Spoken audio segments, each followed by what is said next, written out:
ஓம் நமோ நாராயணாய. ஓம் நமோ நாராயணாய. ஓம் பூர்ணமதః பூர்ணமிதம் பூர்ணாத் பூர்ணமுதச்யதே பூர்ணஸ்ய பூர்ணமாதாய பூர்ணமேவாவசிஷ்யதே. ஓம் சாந்தி சாந்தி சாந்தி. ஓம் ஸ்ரீ கிருஷ்ணாய பரமாத்மனே நமः. நாராயணம் நமஸ்கிருத்ய நரம் சைவ நரோத்தமம் தேவீம் சரஸ்வதீம் வியாசம் ததோ ஜயமுதீரயேத். ஓம் சுக்லாம்பரதரம் விஷ்ணும் சசிவர்ணம் சதுர்புஜம் பிரசன்னவதனம் த்யாயேத் சர்வவிக்னோபசாந்தயே. வியாசம் வசிஷ்டநப்தாரம் சக்தே பௌத்திரமகல்மஷம் பராசராத்மஜம் வந்தே சுகதாதம் தபோநிதிம். வியாசாய விஷ்ணுரூபாய வியாசரூபாய விஷ்ணவே நமோ வை பிரம்மநிதயே வாசிஷ்டாய நமோ நமः. அவிகாராய சுத்தாய நித்யாய பரமாத்மனே சதைகரூபரூபாய விஷ்ணவே சர்வஜிஷ்ணவே. யஸ்ய ஸ்மரணமாத்ரேன ஜன்ம சம்சார பந்தனாத் விமுச்யதே நமஸ்தஸ்மை விஷ்ணவே பிரபவிஷ்ணவே. ஓம் நமோ விஷ்ணவே பிரபவிஷ்ணவே. ஓம் நாராயணம் மகாஜ்ஞேயம் விஸ்வாத்மானம் பராயணம். நாராயண பரோ ஜோதிராத்மா நாராயண பரஹ. நாராயண பரம் பிரம்ம தத்வம் நாராயண பரஹ. நாராயண பரோ த்யாதா தியானம் நாராயண பரஹ. யச்ச கிஞ்சித் ஜகத் சர்வம் திருஷ்யதே ஸ்ரூயதேபி வாம் அந்தர்பகிஷ்ச தத் சர்வம் வியாப்ய நாராயண ஸ்திதः. ரிதகும் சத்யம் பரம் பிரம்ம புருஷம் கிருஷ்ண பிங்கலம் ஊர்த்வரேதம் விரூபாக்ஷம் விஸ்வரூபாய வை நமः. ஓம் நாராயணாய வித்மகே வாசுதேவாய தீமஹி தன்னோ விஷ்ணு பிரச்சோதயாத். ஓம் சாந்தி சாந்தி சாந்தி. ஓம் ஸ்ரீ கிருஷ்ணாய பரமாத்மனே நமः. ஓம் ஹரி ஓம். நம்ம பார்த்துக்கிட்டு இருக்கிறது விஷ்ணு சஹஸ்ரநாமத்தில் சங்கர பாஷ்யம் பார்த்துட்டு இருக்கோம்.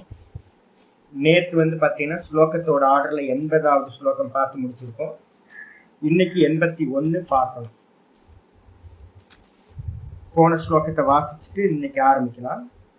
அமானி மானதோ மான்யோ லோகஸ்வாமி திரிலோகதிருக்கு சுமேதா மேதஜோ தன்யஹ சத்யமேதா தராதரஹ. இன்னைக்கு பார்க்க வேண்டியது ஸ்லோகத்தோட ஆர்டரில் பார்த்தீங்கன்னா 81. இதே பார்த்தீங்கன்னா சங்கர பாஷ்யத்தோட ஆர்டரில் 94வது ஸ்லோகம். தேஜோ விருஷோ த்யுதிதரஹ த்யுதிதரஹ சர்வசஸ்திரபிருதாம் வரஹ சர்வசஸ்திரபிருதாம் வரஹ. பிரக்ரஹோ நிக்ரஹோ வ்யக்ரோ நைகஸ்ருங்கோ கதாக்ரஜஹ. தேஜோ விருஷோ த்யுதிதரஹ சர்வசஸ்திரபிருதாம் வரஹ பிரக்ரஹோ நிக்ரஹோ வ்யக்ரோ நைகஸ்ருங்கோ கதாக்ரஜஹ. ஆச்சாரியார் பார்த்தீங்க அப்படின்னா இந்த இதில் மொத்தம் 10 நாமங்கள் சொல்லப்பட்டிருக்கு சுவாமிக்கு. அதில் தேஜோ விருஷோ 757வது நாமம் தேஜோ விருஷோ. விருஷோன்றதுக்கு அர்த்தம் வருஷனம்னு அர்த்தம், மலைக்கு பேர். தேஜோ அப்படின்றதுக்கு அர்த்தம் பிரகாசம். தேஜோ விருஷக அப்படின்றதுக்கு அர்த்தம் சூரியன் பார்த்தீங்கன்னா எப்படி பிரகாசத்தை மலையாக பொழிகின்றானோ அதுதான். பகவான் என்ன பண்றாரு அப்படின்னா தன்னுடைய சச்சிதானந்த பிரகாசம் இருக்கு பார்த்தீங்களா, சித் பிரகாசம்.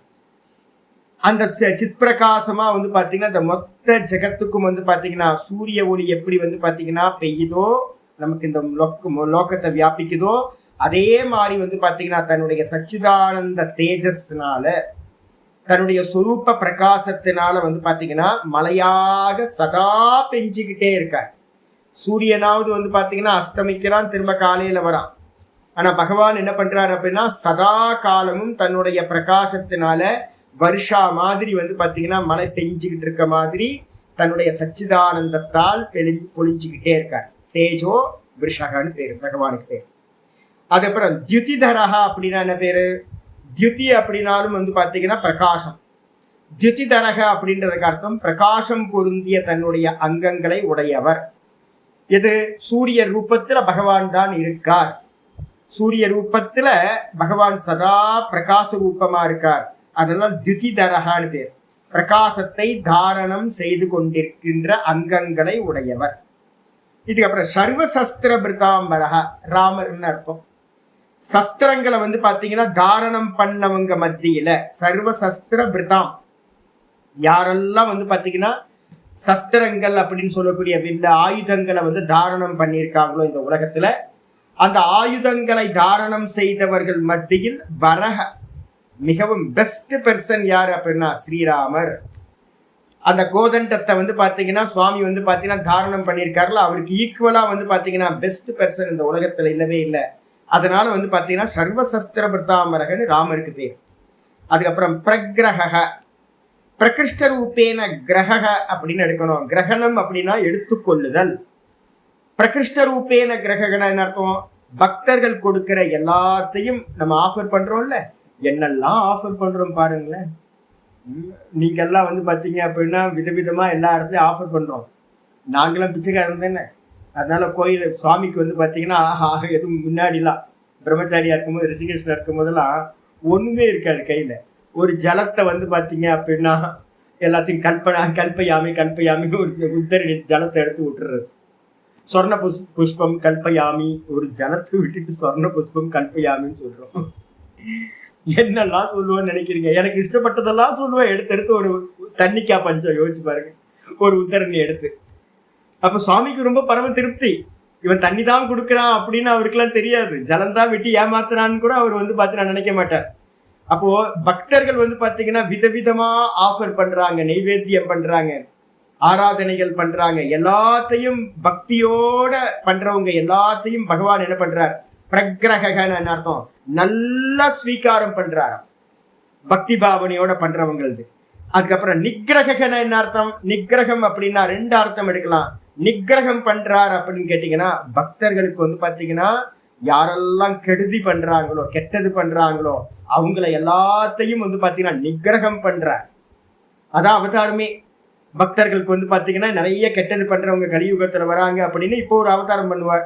இதுக்கு முன்னாடி ஒரு அவதாரம், ஒவ்வொரு யுகங்கள்லயும் அவதாரம் பண்ணிக்கிட்டே இருக்கார் சாதுக்களை வந்து ரட்சணம் பண்றதுக்காக, துஷ்டர்களை வந்து பாத்தீங்கன்னா நிகிரகம் பண்றதுக்காக. அப்ப துஷ்ட நிகிரகம் செய்யறதுனால அவருக்கு பேரு நிகிரகன்னு பேரு, ஒரு பேரு. ரெண்டாவது வந்து பாத்தீங்கன்னா ஆச்சாரியர் வேற அர்த்தம் சொல்ற, என்னன்னு பாஷ்யத்துல பாத்துக்கலாம். வியக்ரகன்னா என்ன அர்த்தம் அப்படின்னு கேட்டீங்கன்னா, வியக்ரகன்றதுக்கு அர்த்தம் இங்க முடிவில்லாதவர் நம்ம சொல்றோம். அக்ர சப்தம் வந்து பாத்தீங்கன்னா எண்ட குறிக்கிறது, அக்ர. விகத அக்ர அப்படின்னா என்ன அர்த்தம் அப்படின்னா முடிவு இல்லாதவர். அதனால பகவான் வந்து பாத்தீங்கன்னா முடிவில்லாதவரா இருக்கார். ஏன்? அனாதி. பகவான் வந்து பாத்தீங்கன்னா ஆதி இல்லாத காரணத்தினால பகவானுக்கு அந்தமும் இல்லை.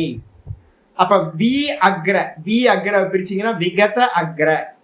விகத்தனா வந்து பாத்தீங்கன்னா இல்லாத, அக்ரனா வந்து எண்ட்லெஸ்ஸா இருக்கிறதுனால பகவானுக்கு பேரு வியக்ரக அப்படின்னு பேரு. அதுக்கப்புறம் நைக்க ஸ்ருங்கா, பகவான் வந்து பாத்தீங்கன்னா ஒரு கொம்பு இல்லாதவர். ந ஏக்க ஸ்ருங்கா.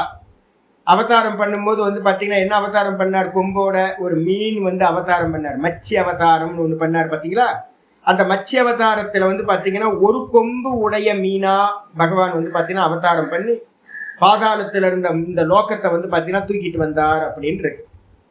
அப்போ ஒரு கொம்பு உடையவரா அப்படின்னா இந்த நாமம் சொல்லுது இல்ல, ஒரு கொம்புலாம் இல்லப்பா, அவர் அநேக கொம்புகளை உடையவர், நிறைய கொம்பு அவருக்கு இருக்கு அப்படின்னு சொல்லுது. அதுக்கப்புறம் கதாகிரஜக அப்படின்னா என்ன அர்த்தம் அப்படின்னு கேட்டா, மந்திரங்களை உச்சாரணம் பண்ணோம்னா பகவான் வந்து ஆவிர்பாவம் ஆவார். மந்திரங்களால் வந்து பாத்தீங்கன்னா நமக்கு முன்னாடி தோன்றுபவர். அதனால வந்து பாத்தீங்கன்னா கதாகிரஜக அப்படின்னு ஒரு பேர் வைக்கிறது. கதால வந்து பாத்தீங்கன்னா நீ போயிருக்கு, நீ லோகமாயிருக்கு. நிகதாகிரஜக அப்படின்னு வரணும். நிகதாகிரஜகன்னா நிகத அப்படின்னா என்ன அர்த்தம்? மந்திரத்துக்கு பேரு நிகதன்னு பேர். மந்திரங்களை சொல்றது மூலமா வந்து பாத்தீங்கன்னா நமக்கு முன்னாடி தோன்றுபவரா இருக்கார் பகவான். அதனால கதாகிரஜக நிகதாகிரஜகன் வரணும். பாஷ்யத்துக்கு வந்துருங்க. 10 நாமங்களோட பாஷ்யம் பார்க்கிறோம். 757வது நாமம் தேஜோ விஷக.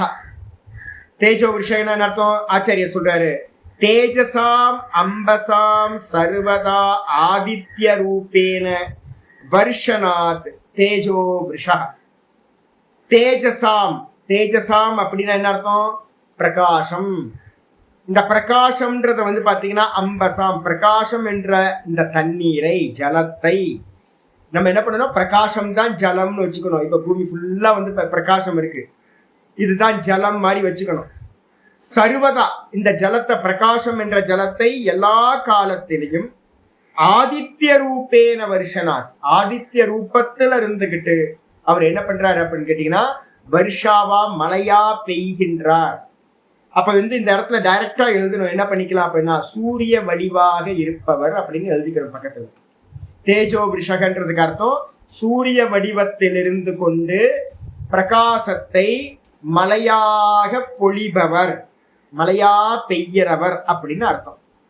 சரி, இதை வந்து பாத்தீங்கன்னா ஸ்தூலமா எடுத்துக்கிட்டீங்கன்னா ஸ்தூலம் இது எது இது. இதே வந்து பாத்தீங்கன்னா சச்சிதானந்த ரூபத்துல பகவான் என்ன பண்றாருன்னா சதா காலமும் சச்சிதானந்த பிரகாசத்தை வந்து பாத்தீங்கன்னா இந்த மொத்த உலகம் ஃபுல்லா வந்து பாத்தீங்கன்னா பொழிஞ்சுக்கிட்டே இருக்கார். அதனால தேஜோ விஷக அப்படின்னு. தேஜஸ்க்கு அர்த்தம் வந்து பாத்தீங்கன்னா என்ன பண்ணணும்? சைத்தன்யம் அப்படின்னு அர்த்தம் இருக்கும். அதுக்கப்புறம் வந்து பாத்தீங்கன்னா 700 இதைதான் வந்து பாத்தீங்கன்னா வருஷனாத் தேஜோ விஷகன் ஆயிருக்கு. 758வது நாமம் தியுதி தரஹா. திரும்பவும் அதே தான். தியுதி அப்படின்றதுக்கு அர்த்தம் வந்து பாத்தீங்கன்னா பிரகாசம். பிரகாசத்தை தாரணம் செய்பவர் அப்படின்னா என்ன அர்த்தம் அப்படின்னா சூரியனுக்குள்ளார இருக்கிற ஹிரண்ய கர்ப்பர். இந்த மேல இருக்கிறத வந்து பாத்தீங்கன்னா சூரிய வடிவாக இருப்பவர்னு எடுக்கணும். இந்த தியுதிதரகன்றதுக்கு அர்த்தம் வந்து பாத்தீங்கன்னா 2வது மீனிங் எடுக்கும் போது சூரியனுக்குள்ளார இருக்கக்கூடிய ஹிரண்ய கர்ப்ப ரூபத்தில் இருந்துகிட்டு அந்த தியுதின்னு சொல்லக்கூடிய அந்த பிரகாசத்தை சூரியனை தாங்குபவர் அப்படின்னு எடுக்கணும். சூரியனை தாங்கி கொண்டிருக்கின்ற ஹிரண்ய கர்ப்பர் அப்படின்னு ஒரு மீனிங் எடுக்கணும். இது ஃபர்ஸ்ட் மீனிங். ஆச்சாரியர் வந்து பாத்தீங்கன்னா ஒரு மீனிங் சொல்றார். தியுதி அப்படின்றதுக்கு அர்த்தம் தியுதிம் அங்ககதாம் காந்தி. அவருடைய அங்கம் வந்து எப்படி இருக்கு அப்படின்னு கேட்டீங்கன்னா அங்கத்துல இருக்கக்கூடிய காந்தி வந்து பாத்தீங்கன்னா ரொம்ப பிரகாசம் அப்படின்னு அர்த்தம். தியுதின்றதுக்கு அர்த்தம் அங்கத்தில் இருக்கக்கூடிய பிரகாசம். இந்த சூரியன் தான் சுவாமிக்கு வந்து பாத்தீங்கன்னா ஸ்தூல தேகம். இந்த ஸ்தூல தேகத்தோட அங்கங்கள் எப்படி இருக்கு? சூரியனோட அங்கங்கள் அப்படின்னா பிரகாசமா இருக்கு. அந்த பிரகாசத்தை வந்து பாத்தீங்கன்னா உடைய அங்கங்களை உடைய தேகத்தை தாரயனு தாங்குபவரா பகவான் இருக்கிறதுனால தியுதி தரஹா அப்படின்னு சுவாமிக்கு பேர் வந்தாச்சு. டைரக்டா வந்து பாத்தீங்கன்னா போன இதுல சூரியன் போட்டுங்க, இந்த இடத்துல சூரியனுக்கு உள்ளார இருக்கிற இரண்ய கர்ப்பர் அப்படின்னு எடுத்துங்க. இதுக்கப்புறம் வந்து பாத்தீங்கன்னா 759வது நாமம் சர்வ சஸ்திர பிரிதாம்பரஹா. சர்வ சஸ்திர பிரிதாம்பரகன் என்ன அர்த்தம்? ஆச்சாரியர் சொல்றாரு சர்வ சஸ்திர பிரிதாம், சர்வ சஸ்திரங்களையும் வந்து பாத்தீங்கன்னா ஏந்தியவர்களில் தாங்கியவர்களில் யாரெல்லாம் ஆயுதங்களோட இருக்காங்களோ அந்த ஆயுதங்களோடு இருக்கக்கூடியவர்கள் மத்தியில சிரேஷ்டா, மிகவும் பெஸ்ட் பர்சன், சிறந்தவர். அதனால சர்வ சஸ்திர பிரிதாம்பரகன்னு சுவாமிக்கு பேரு. பக்கத்துல என்ன போட்டுக்கணும்? ராம அவதாரம். ராமர் தான் இந்த நாமத்துல சொல்லக்கூடியது. இதுக்கு அடுத்தது வந்து பாத்தீங்கன்னா பிரக்ரஹ அப்படின்னு நாமம் வருது. பிரக்ரஹன்னு அர்த்தம் ஆச்சாரியர் சொல்றாரு பக்தேர் உபகிருதம் புத்திர பத்திர புஷ்பாதிக்கம் பிரகிருண்ணாதி இது பிரக்ரஹ. பக்தர்களால் கொடுக்கக்கூடிய பத்திரம், புஷ்பம், துளசி தளத்தை நம்ம வந்து கொடுக்குற சுவாமிக்கு ஆஃபர் பண்றோம். அதுக்கப்புறம் வந்து பாத்தீங்க அப்படின்னா பழங்களை வந்து பாத்தீங்கன்னா கொடுக்குறோம், புஷ்பத்தை வந்து பாத்தீங்கன்னா சுவாமிக்கு சமர்ப்பிக்கிறோம். இதை எல்லாத்தையும் பக்தர்களால் கொடுக்கக்கூடியதை என்ன பண்றாரு? பக்தைஹி உபகிருதம், பக்தர்களால் கொடுக்கக்கூடிய பத்திர புஷ்பாதிக்கம் பிரகிருண்ணாதி அப்படின்னா நன்றாக கிரகணம் பண்ணிக்கின்றார், பார்க்கிறார், பார்த்தாவே போதுமானது. அதனால்தான் வந்து பாத்தீங்கன்னா சொல்லப்பட்டிருக்கு பிரகிருண்ணாதி இது பிரகிரக அப்படின்னு அர்த்தம். பிரகிரகன்னு அர்த்தம் நன்றாக எடுத்துக்கொள்பவர். நம்ம பண்ற ஆஃபர் எல்லாத்தையும் சுவாமி எடுத்துக்கிறார். யாரோ சும்மா நம்ம வந்து பார்த்தீங்கன்னா விளையாட்டுக்காக பண்றோம்லாம் நினைக்காதீங்க. நம்ம பிரசாதம் பார்த்தீங்கன்னா நம்ம முன்னாடி இருந்ததுக்கும் ஆஃபர் பண்ண பக்தியோட ஆஃபர் பண்ணதுக்கு பிறகும் இருக்கிற டிஃப்ரென்ஸ் அவ்வளோ டிஃப்ரென்ஸ் இருக்கு, ரொம்ப டிஃப்ரென்ஸ் இருக்கு. நாங்களாம் இப்போ பார்த்தீங்கன்னா நான் ஸ்ரத்தையா பார்த்தீங்கன்னா பிரசாதம் எல்லாம் பண்ணிக்கிட்டு இருக்கேன். எனக்கு வேதாந்தம் தெரிஞ்ச எனக்கு பார்த்தீங்கன்னா இதெல்லாம் கல்பனா, அதெல்லாம் இதுக்கு தேவையில்லாது அப்படின்லாம் பண்றது இல்லை. ஒவ்வொன்றுத்தையும் சாமிக்கு பார்த்தீங்கன்னா ஏதாவது கையில் கிடச்சதுன்னா பார்த்தீங்கன்னா ஆஃபர் பண்ணிட்டு தான் ஆஃபர் பண்ணணும் அப்படின்னு இல்லை. பார்த்தீங்கன்னா யாருக்கும் தெரியலனாலும் என்ன பண்ணுறதுன்னா உள்ளுக்குள்ளார மனசுக்குள்ளாரே ஓம் ஓம் ஓம் அவ்வளோதான், முடிஞ்சு போச்சு. வெளியில் ஆஃபர் பண்ணாமல் இருந்தால் கூட சுவாமிக்கு உள்ளுக்குள்ளார பார்த்தீங்கன்னா ஆஃபர் பண்ணிட்டு தான் எல்லாத்தையும் சாப்பிட்றது. சுவாமிக்கு போய் எங்கேயாவது கோயில் இருக்கு அப்படின்னா சுவாமிக்கு போய் இருக்கிறது எல்லாத்தையும் யார் எது கொண்டு வந்தாலும் சாமிக்கு போய் பார்த்தீங்கன்னா ஆஃபர் பண்ணி விட்டுறது. என்னை நோக்கி யாராவது வராங்க, பக்தர்கள் வராங்க அப்படின்னா எதெல்லாம் பழங்கள் கொடுக்குறாங்களோ அதெல்லாம் ஈவினிங்கோ இல்லை மறுநாளோ பார்த்தீங்கன்னா எங்கே போயிடும், சுவாமி பூத்தநாராயணருக்கு போய் ஆஃபர் ஆகிட்டு தான் திரும்ப எல்லாத்துக்கும் டிஸ்ட்ரிபியூட் ஆகும். அப்போ பார்த்தீங்கன்னா ரெகுலராக வச்சுக்கிறது. ஏன் அப்படின்னா சுவாமி பார்த்தீங்கன்னா நம்ம பிரியமாக எதை கொடுத்தாலும் வாங்கிப்பார். எவ்வளோ அல்பமானது கொடுத்தாலும் எனக்கு ஒன்றும் இல்லை சாமி, ஒரு துளசி தரம் தான் இருக்கு அப்படின்னு கொடுத்தாலும் வாங்கிப்பார். பக்கத்தில் எதை போட்டுக்கலாம் அப்படின்னு கேட்டிங்கன்னா 9:26, 9:27 பகவத்கீதா அது பக்கத்தில் போட்டிங்கன்னா நல்லா இருக்கும். பத்திரம் புஷ்பம் பலம் தோயம் யோ மே பக்தியா பிரயச்சதி ததகம் பக்தி உபகிருதம் அஷ்னாமி பிரயதாத்மனஹ. ரொம்ப அருமையான ஸ்லோகம் சொல்ற. பத்திரம் துளசி தளத்தையோ, புஷ்பம் நல்ல புஷ்பங்களையோ, பழம் நல்ல பழங்கள் எது இருந்தாலும் கொடுத்தாலும், தோயம் ஒண்ணுமே கிடைக்கலன்னா ஒரு ஜலத்தை பார்த்தீங்கன்னா சுவாமிக்கு கல்பயாமின்னு விட்டுறலாம் உத்தரடியில. அப்போ பார்த்தீங்கன்னா ஜலத்தையோ, யோமே பக்தியா பிரயச்சதி, எவன் பார்த்தீங்கன்னா என்னிடத்தில் பார்த்தீங்கன்னா பக்தியோடு பார்த்தீங்க அப்படின்னா கொடுக்கின்றானோ. எப்படி கொடுக்குறான்? பிரயதாத்மனக, சுத்த மனசோட யாரெல்லாம் பக்தியோட பார்த்தீங்கன்னா இதை கொடுக்கின்றார்களோ, ததகம் நான் அதை என்ன பண்றேன் அப்படின்னு கேட்டீங்கன்னா பக்தி உபகிருதம் அஷ்னாம், பக்தியோடு கொடுக்கப்பட்ட அதை எல்லாத்தையும் நான் என்ன பண்றேன், சாப்பிடுகின்றேன் அப்படின்னு கிருஷ்ணர் பார்த்தீங்கன்னா 9:26 கன்ஃபார்ம் பண்ற. நான் சாப்பிட்றேன், பக்தியோடு கொடுக்கறது எல்லாத்தையும் நான் சாப்பிட்றேன். நீ புளியோதரை கொடு, சக்கரை பொங்கல் கொடு, கேசரி கொடு. இன்னைக்கு காலையில் பார்த்தீங்கன்னா புரட்டாசி இல்லை, புரட்டாசி மாசத்துல பார்த்தீங்கன்னா ஆஃபர் பார்த்தீங்கன்னா இன்னைக்கு கேசரி, சாமிக்கு பார்த்தீங்கன்னா கேசரி கொடுத்துருவோம்.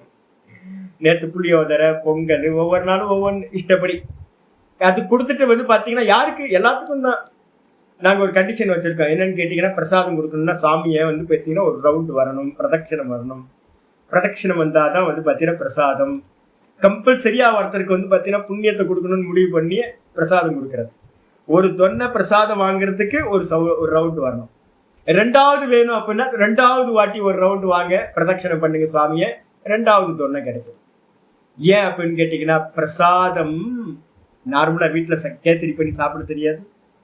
அதெல்லாம் பார்த்தீங்கன்னா இப்போ சுவாமியா சாப்பிட்டதுக்கு பிறகு எச்சம் இருக்கு பார்த்தீங்களா, மிச்சம், அது பார்த்தீங்க அப்படின்னா என்னது, சேஷம்னு பேர். அந்த சேஷம் பார்த்தீங்கன்னா நம்மளுடைய பாப்பங்களை எல்லாத்தையும் நாசம் பண்ணக்கூடியது. அதனால்தான் பார்த்தீங்கன்னா ஆஃபர் பண்றது ரொம்ப முக்கியம். சுவாமிக்கு நம்ம எதையெல்லாம் சாப்பிட்றோமோ எல்லாத்தையும் ஆஃபர் பண்ணணும். 27வது ஸ்லோகம் அடுத்ததே சொல்லுது, 9:27 யத்கரோஷி யதஷ்னாசி யஜ்ஜுஹோசி ததாசி யத் யத்தபஸ்யசி கௌந்தேய தத்குருஷ்வ மதர்ப்பணம். ஆச்சாரிய சொல்லிட்டார்.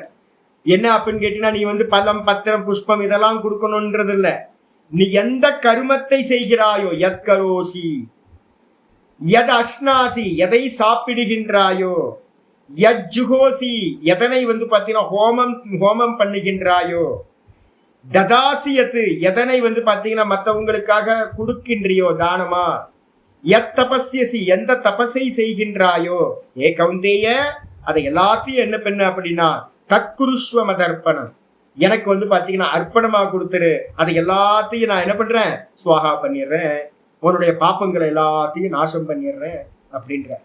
அப்ப இதைதான் பார்த்தீங்கன்னா இது மாதிரி பண்றதுனாலதான் சுவாமிக்கு என்ன பேரு, பிரக்ரகன்னு பேரு. பிரக்ரகன்னு அர்த்தம் நம்ம ஆஃபர் பண்றதை எல்லாத்தையும் நன்றாக ஸ்வீகாரம் செய்து கொள்பவர் ஆயிடுச்சு. இதுக்கப்புறம் ஆச்சாரியர் இன்னொன்னு ஒரு அருமையா சொல்றாரு. பிரக்கிரகனா என்ன அர்த்தம் அப்படின்னா, இந்த ஏற்கனவே கட்டோபனிஷத்து படிச்சிருந்தீங்கன்னா தெரியும், மனம் மனோ பிரக்கிரகமேவச்ச அப்படின்னு இருக்கு. இந்திரியாணி ஹயான் ஆகுகு ஹயான் யாகுகு. இந்திரியங்கள் 5 இந்திரியங்கள் வந்து பாத்தீங்கன்னா குதிரைகள். ரதகல்பனா வந்து கட்டோபனிஷத்துல 2வது சாப்டர்ல ரதகல்பனா பண்ணப்பட்டிருக்கு. அந்த ரத கல்பனையில வந்து பாத்தீங்கன்னா இந்த தேகத்தையே ஒரு ரதமா கல்பனை பண்ணும்போது சொல்லுது, இந்த இந்திரியங்கள் வந்து பாத்தீங்கன்னா 5 குதிரைகள். இந்த 5 குதிரைகளோட கட்டி வச்சிருக்கிற அந்த மூக்கணாங்கயிறு இருக்குல்ல, மூக்கணாங்கயிறுனா இது கடிவாளம்.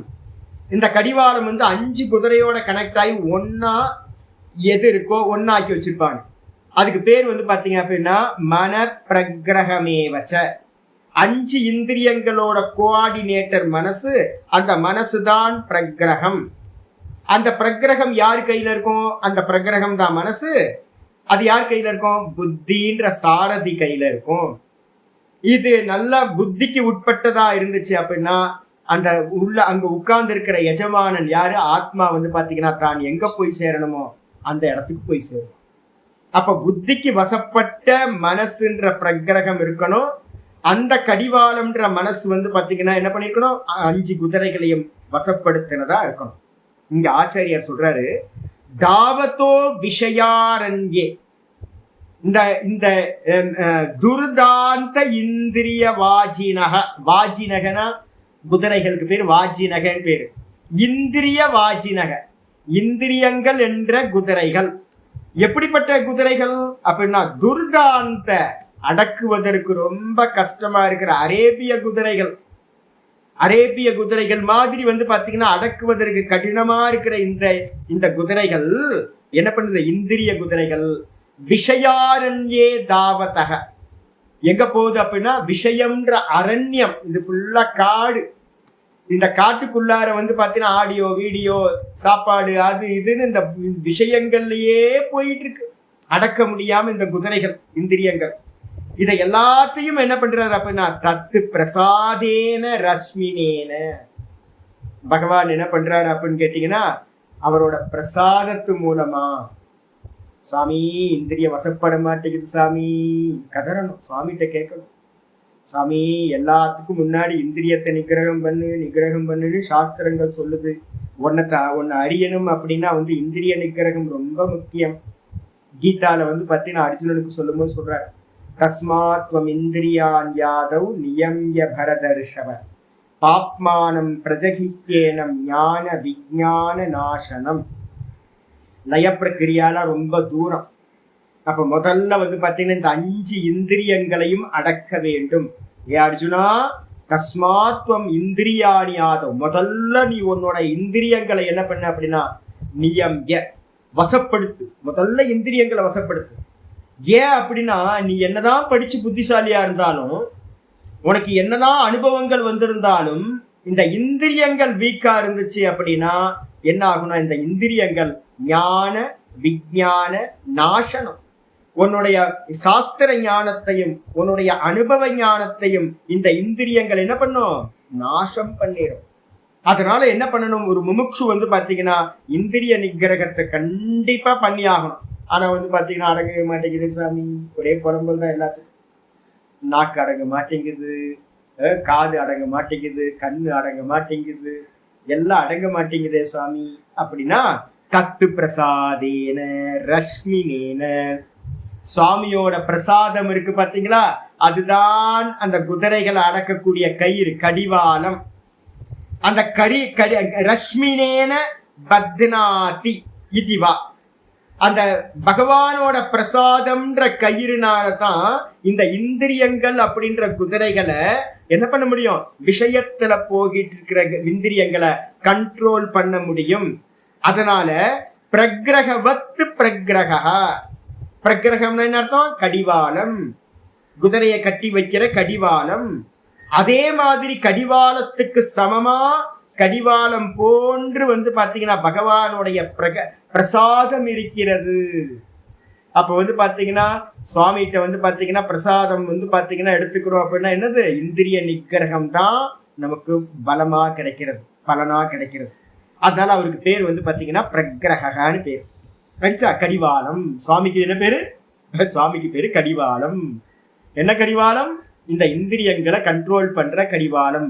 கண்ட்ரோல் பண்ற கடிவாளம் எது? மனசு. மனோ பிரம்மே தியோபாசி தனியாம இருக்கா? சுவாமி தான் வந்து பாத்தீங்கன்னா மனசா இருக்கார். அவர் மட்டும் பிரசாதம் கொடுத்துட்டார் அப்படின்னா இந்திரியங்கள் எல்லாம் வசப்பற்றும். இதுக்கப்புறம் ரஷ்மௌ ச இது பாணினி வச்சனாத் ஒரு கிராமர் ரூல் சொல்ற. பிரக்ரக சப்தம் வந்து பாத்தீங்க அப்படின்னா ரஷ்மௌச்ச அப்படின்ற ஒரு பாணினி சூத்திரத்துல இருந்து பிரக்ரக சப்தம் சாதுத்வம், நல்ல சப்தம் தான். கிராமர் ரூல் படி வந்து பாத்தீங்கன்னா சாது சப்தம் அப்படின்னு சொல்றோம். விட்டுருங்க. இதுக்கப்புறம் 761வது நாமம் நிக்கிரக. நிக்கிரகம் பண்றதுன்னு என்ன அர்த்தம்? தடுத்து நிப்பாட்டுறதுன்னு அர்த்தம். எல்லாத்தையும் தடுத்து நிப்பாற்றவர், அவருக்கு பேர் நிக்கிரகம் பண்றவர் அப்படின்னு அர்த்தம். எப்படி ஆச்சாரியர் சொல்றாரு? ஸ்வவசேன சர்வம் நிக்ருண்ணாதி இதி நிக்கிரக. எல்லாத்தையும் பிரளய காலத்துல என்ன பண்றாரு அப்படின்னு கேட்டீங்கன்னா சர்வத்தையும் வந்து பாத்தீங்கன்னா ஸ்வவசேன தன்னுடைய வசமா வந்து பாத்தீங்கன்னா சர்வம் நிக்ருண்ணாதி. எப்போ? பிரளய காலத்துல. அப்ப வந்து பாத்தீங்கன்னா நிக்கிரகம்ன்றதுக்கு அர்த்தம் ஸ்வவசேன தன்னுடைய வசமாக வந்து பாத்தீங்கன்னா சர்வத்தையும், இந்த உலகத்துல இருக்க எல்லாத்தையும், மொத்த கிரியேஷனையும் வந்து பாத்தீங்கன்னா பிரளய காலத்துல என்ன பண்றார்? தன் வசமா லயம் செய்து கொள்கின்றார், நிக்கிரகம் பண்ணி கொள்கின்றார். அதனால சுவாமிக்கு பேரு நிக்கிரக அப்படின்னு பேர் வந்தாச்சு. ஒண்ணு நிக்கிரகம். இத வந்து பாத்தீங்கன்னா இன்னொரு டீக்காக்காரங்க சொல்றாங்க, பக்தர்கள் வந்து பாத்தீங்க அப்படின்னா எங்கெல்லாம் தன்னுடைய வீக்னஸ்னால கீழே ஃபால் டவுன் ஆகிறாங்களோ, எங்கெல்லாம் பக்தர்கள் வந்து நல்ல பக்தர்கள் இருக்காங்கல்ல, நம்ம வந்து பாத்தீங்க அப்படின்னா நிறைய பக்த மகான்கள் வந்து பாத்தீங்கன்னா சில சமயம் ஏதாவது வீக்னஸ்ல போவாங்க, ஐயோ அப்படின்னு தவிப்பாங்க. அவங்களால் தடுத்தாட்கொள்ளுதல் அப்படின்னு ஒரு சப்தம் நம்ம சொல்லுவோம். என்ன பண்றது அப்படின்னா அவன் ஃபால் டவுன் ஆகிட்டே இருக்கிறானே அப்படின்னா என்ன பண்றது? அதை தடுத்து நிப்பாட்டி மேல வந்து பாத்தீங்கன்னா எடுத்துட்டு அவ்வளவுதான், ஜீவன் முக்தன் ஆயிடுவான். அப்ப அந்த தடுத்தாட்கொள்ளுதலுக்கு பேரு நிக்கிரக சக்தி அப்படின்னு பேர். நாங்க எல்லாரும் என்ன பண்ணுவோம் அப்படின்னு கேட்டீங்கன்னா சுவாமிகிட்ட வந்து பாத்தீங்கன்னா சிருஷ்டி ஸ்திதி லயம் 3 இருக்கு. அதுக்கப்புறம் அனுகிரகம் நிக்கிரகம் அப்படின்னு மொத்தம் 5 சக்தியை வந்து பாத்தீங்கன்னா பஞ்சகிருத்தியம் அப்படின்னு பேர். இதுக்கு பேர். இதுல வந்து பாத்தீங்கன்னா கிரகஸ்தர்கள் எல்லாம் எதை வந்து பாத்தீங்கன்னா கேட்பாங்க அப்படின்னா அனுகிரகம் அனுகிரகம்னு கேட்பாங்க. நாங்க சாதுக்களா இருக்கிறவங்க எல்லாம் புத்திசாலிகள் எல்லாம் என்ன பண்ணுவோம் தெரியுங்களா? ஒன்னும் கொடுக்க வேணாம், நிக்கிரகம் பண்ணு நிக்கிரகம் பண்ணுன்னு கேட்போம். நிக்கிரகம் பண்ணுனா எல்லாத்தையும் நிப்பாட்டு, ஷட் டவுன் பண்ணு, போதும் உன்னோட டிராமா எல்லாம் போதும் அப்படின்னு வந்து பாத்தீங்கன்னா நிக்கிரக சக்தியை வந்து பாத்தீங்கன்னா நாங்க என்ன பண்றோம்? பிரார்த்தனை பண்றோம். சாமி போதும் சாமி, போர் அடிக்குது சாமி, என்ன பண்றதுன்னே தெரியல, டெய்லி வேற வேலைக்கு சாப்பிடுறோம் தூங்குறோம், இன்னும் ஒரே ரொட்டீனா இருக்கு, போர் அடிக்கல, எத்தனை ஜென்மம்னு தெரியல, இந்த தேகத்தை வேற சுமந்துக்கிட்டே இருக்க வேண்டியது இருக்கு, இதை மெயின்டைன் பண்ண வேண்டியிருக்கு, குளிக்க வேண்டியிருக்கு, சாப்பாடு போட வேண்டியிருக்கு, சுத்தம் பண்ண வேண்டியிருக்கு, தூங்க வேண்டியிருக்கு, ஏதாவது கொஞ்சம் பிரச்சனைனா மருந்து மாத்திரையெல்லாம் சாப்பிட வேண்டியிருக்கு, என்னெல்லாம் பண்ண வேண்டியிருக்கு இந்த தேகத்தை வச்சுக்கிட்டு. எத்தனை பிறவின்னு தெரில. பாருங்க, குரங்கா பிறந்திருந்தா வந்து பார்த்தீங்கன்னா மரமா தாவிக்கிட்டு இருப்போம். காக்காயா பிறந்திருந்தோம் வந்துன்னா வீடு வீடா வந்து பார்த்தீங்கன்னா காக்கான்னு கத்திக்கிட்டு போயிட்டு இருப்போம். நாயா பிறந்திருந்தோம் அப்படின்னா தெருவா வந்து பார்த்தீங்கன்னா ஓடி வாடி இந்த ஸ்ட்ரீட்ல இருந்து இந்த லாஸ்ட், இந்த லாஸ்ட்ல இருந்து இந்த லாஸ்ட்னு அலைஞ்சிக்கிட்டு இருப்போம். சிங்கமா பிறந்தோம்னா காட்டுல வந்து பார்த்தீங்கன்னா ஹண்டிங் பண்ணிட்டு இருப்போம் ரத்தமா. அப்போ வந்து பார்த்தீங்கன்னா போர் அடிக்குது இல்ல, எத்தனை பிறவி. அப்போ வந்து பார்த்தீங்கன்னா சுவாமிகிட்ட என்ன கேட்கறது அப்படின்னு கேட்டீங்கன்னா, சுவாமி நிக்கிரகம் பண்ணு சாமி அப்படி. பிரகிரகம், அதுக்கப்புறம் நிக்கிரகம். நம்மகிட்ட இருந்து எல்லாத்தையும் ஆஃபர் பண்றதெல்லாம் எடுத்துக்கிறார், நம்மளுடைய ஜென்மத்தையும் கூட வந்து பாத்தீங்கன்னா நிக்கிரகம் பண்றார். அதனால பகவானுக்கு பேரு நிக்கிரகன்னு பேரு. 762வது நாமம் வியக்ரகன்னு பேர். வியக்ரகனா என்ன அர்த்தம்? வியக்ரம் அப்படின்னா என்ன அர்த்தம் அப்படின்னா ஈடுபடுதல், முனைப்போடு ஈடுபடுதல்னு அர்த்தம். சீரியஸா ஒரு காரியத்துல ஈடுபடுறதுக்கு பேரு வியக்ரகன்னு பேர். சுவாமி வந்து பாத்தீங்கன்னா எதுல வியக்ரமா இருக்காரு அப்படின்னு கேட்டீங்கன்னா, ஒரு அர்த்தம் ரொம்ப சீரியஸா ஒர்க் பண்ணிட்டு இருக்கார். யாரெல்லாம் வந்து பாத்தீங்கன்னா தன்னோட கடமைகள்ல சீரியஸா ஒர்க் பண்ணிட்டு இருக்காங்களோ அவங்களுக்கு பேர் வியக்ரகன்னு பேர். ஆச்சாரியர் வந்து பாத்தீங்கன்னா 2வது மீனிங் அதை சொல்றார். முதல் மீனிங் வந்து பாத்தீங்கன்னா முடிவில்லாதவர், எண்ட்லெஸ் பர்சன் அப்படின்றத சொல்றார். விகத விகதம் அக்ரம் அந்தோ விநாசோ அஸ்ய இதி வியக்ரஹ. விகதம்னா இல்லாத, விக்கு வந்து வியக்ரம், வி அக்ரம். வியக்ரத்தை பிரிச்சோம் அப்படின்னா வி அக்ரம்னு பிரிக்கணும். அக்ரஹ. விக்கு அர்த்தம் வந்து பாத்தீங்கன்னா விகத. விகதனா இல்லாத. எது இல்லாத? அக்ரம். அக்ரம் இல்லாதவர். அக்ரம்னா என்ன அர்த்தம்? அந்தம். அந்தம்னா என்ன அர்த்தம்? விநாசம், நாசம். அப்ப வந்து பாத்தீங்கன்னா வி அக்ரன்றதுக்கு அர்த்தம் நாசம் இல்லாதவர். அக்ரனா முடிவு, முடிவு இல்லாதவர், விநாசம் இல்லாதவர். ஏன் அப்படின்னு யாராவது கேள்வி கேட்டாங்கன்னா அவருக்கு ஆதியே இல்லை. அப்ப ஆதியே இல்லாததுனால அவருக்கு அந்தமும் இல்லை. அதனால அவருக்கு பேரு வியக்ரஹ அப்படின்னு பேரு. இந்த வியக்ரஹன்றதுக்கு அர்த்தத்துக்கு இன்னொரு மீனிங் ஒண்ணு பண்றாரு ஆச்சாரியார். பக்தானாம் அபிஷ்ட பிரதானேஷு வியக்ர இதுவா. பகவான் ரொம்ப பிஸியா இருக்கார், ரொம்ப சீரியஸா ஒர்க் பண்ணிட்டு இருக்காரு.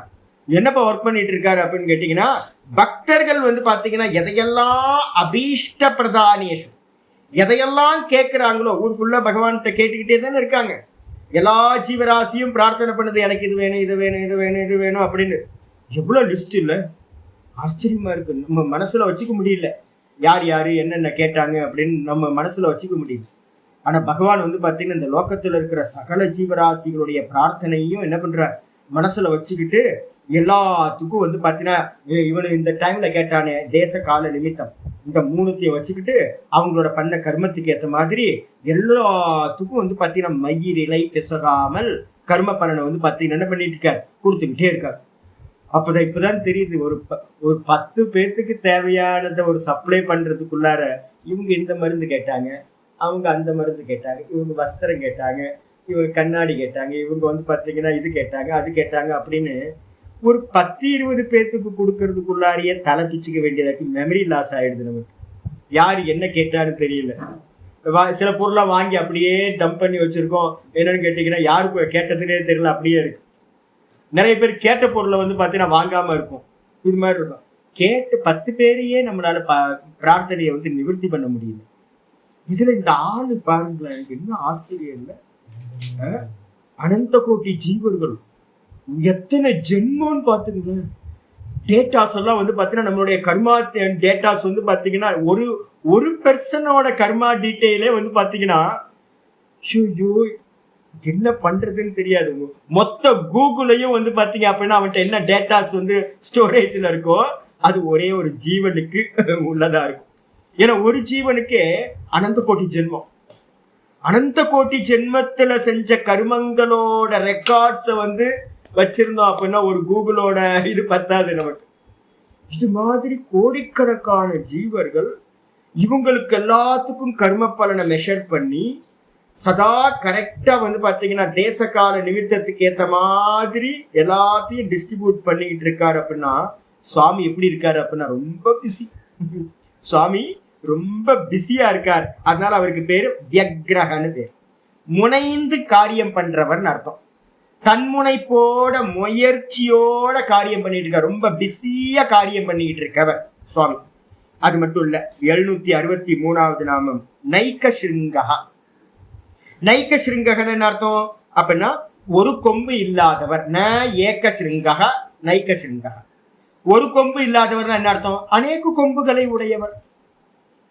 அநேக கொம்புகளை உடையவர்னா என்ன அர்த்தம் அப்படின்னு கேட்டீங்கன்னா ஆச்சாரியர் வந்து பாத்தீங்கன்னா இதுக்கு வியாக்கியானம் பண்ணும்போது சொல்றார். மந்திரத்துல இருந்து வந்து பாத்தீங்கன்னா தைத்திரி ஆரண்யகத்த மந்திரத்துல இருந்து எடுக்கிறார்.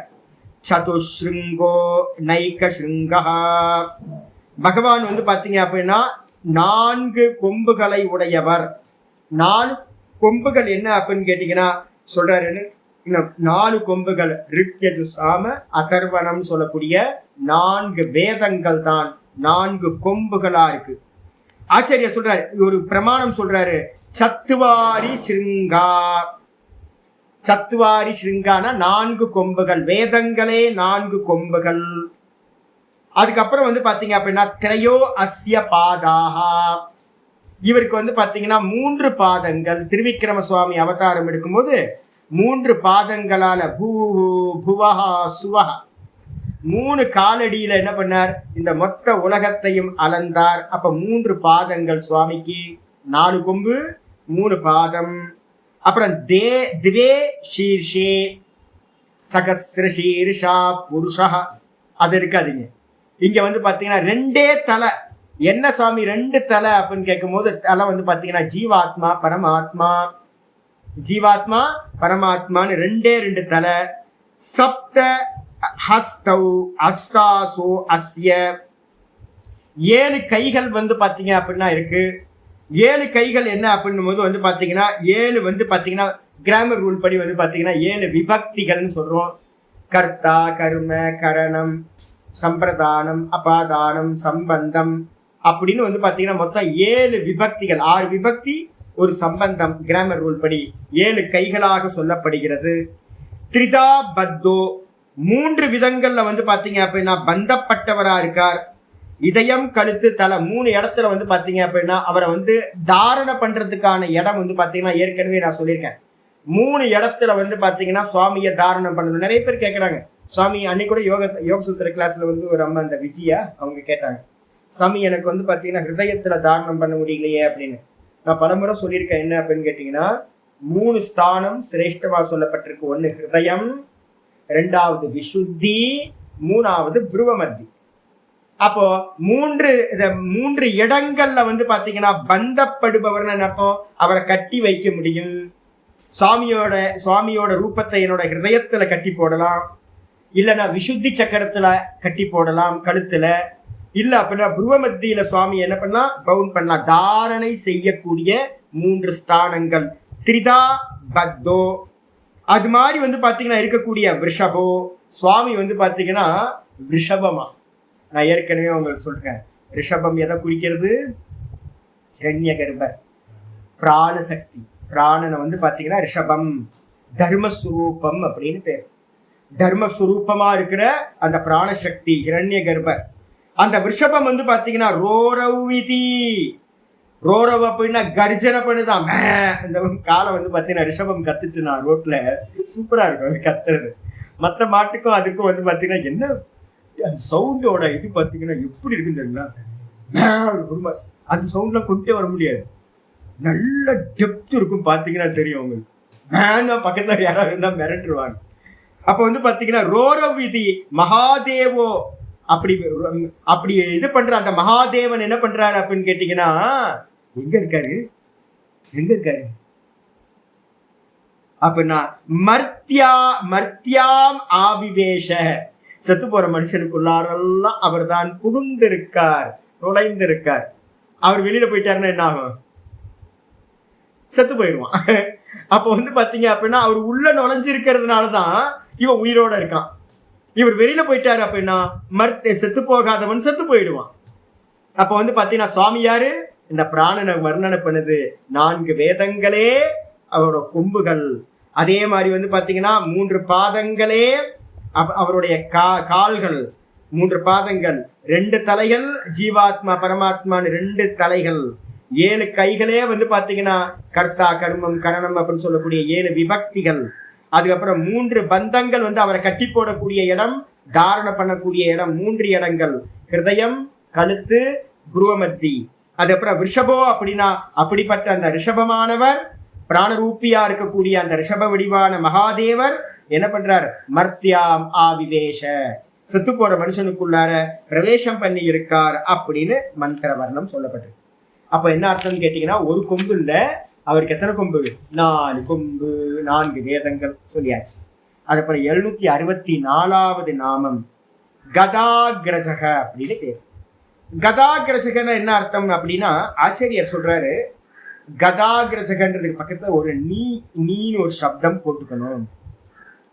நீ போட்டீங்கன்னா என்ன ஆயிடும், நிகதாகிரஜக. கதாகிரஜகக்கு முன்னாடி நீ போட்டுட்டு நிகதாகிரஜகன்னு எழுதணும். ஆச்சாரியார் மீனிங் பண்றாரு, நிகதேன அப்படின்னா என்ன அர்த்தம், மந்திரேன. மந்திரத்துக்கு இன்னொரு பேரு நிகதன்னு பேரு. தொடர்ந்து வந்ததுனால அதுக்கு பேரு, மந்திரத்துக்கு பேரு நிகதம்னு பேரு, வேத மந்திரம்னு அர்த்தம். அப்ப வேத மந்திரத்தினால நீ போட்டுக்கிட்டு கதக்கு பக்கத்துல நீ போட்டு நிகதேன. நிகதம்னா என்ன அர்த்தம்? மந்திரேன, மந்திரத்தினால். அக்ரே ஜாயத இதி, மந்திரத்தினால முன்னால் தோன்றுபவர். மந்திரங்களை நம்ம உச்சரிக்க உச்சரிக்க வந்து பாத்தீங்கன்னா நம்ம நினைக்கிறோம் பிராண பிரதிஷ்டா பண்றது சும்மா அப்படின்னு. நீங்க பிராண பிரதிஷ்டா பண்ணுனீங்க அப்படின்னா உண்மையிலேயே தேவதா வந்துடும். கரெக்டான பிராண பிரதிஷ்டா பக்தியோட இருந்து பண்ணணும். ஒரு தேவதா பூஜை பண்ணும் போது ரொம்ப இம்பார்ட்டன்ட் வந்து பாத்தீங்க அப்படின்னா நாங்க என்ன பண்ணுவோம், நித்தியம் வந்து பாத்தீங்கன்னா இந்த சால கிராமத்துல இல்லெல்லாம் வந்து பாத்தீங்கன்னா பானலிங்கத்துல இது மாதிரிலாம் ஒரு 6 இது வந்து பாத்தீங்கன்னா சொல்லப்பட்டிருக்கு. ஸ்படிகத்துல சூரியன் நித்திய வாசம் பண்றார். சொர்ணமுகி கல்லுல வந்து பாத்தீங்கன்னா அம்பாள் நித்தியம் வாசம் பண்றாங்க. நான் ஒன்று வச்சிருக்கேன் சொர்ணமுகி. அதுக்கெல்லாம் வந்து பாத்தீங்கன்னா சும்மா பேசுறது தான். எதையாவது ஒரு ஜலத்தை எடுத்து வந்து பாத்தீங்கன்னா மேல தண்ணியை தெளிச்சுவேன். ஏன் அப்படின்னு கேட்டீங்கன்னா வேற மந்திரங்கள்லாம் இல்லை. ஏன் அப்படின்னா சொர்ணமுகியில வந்து பாத்தீங்கன்னா அம்பாள் சதா இருக்காங்க. எங்க இருக்கு சொர்ணமுகி?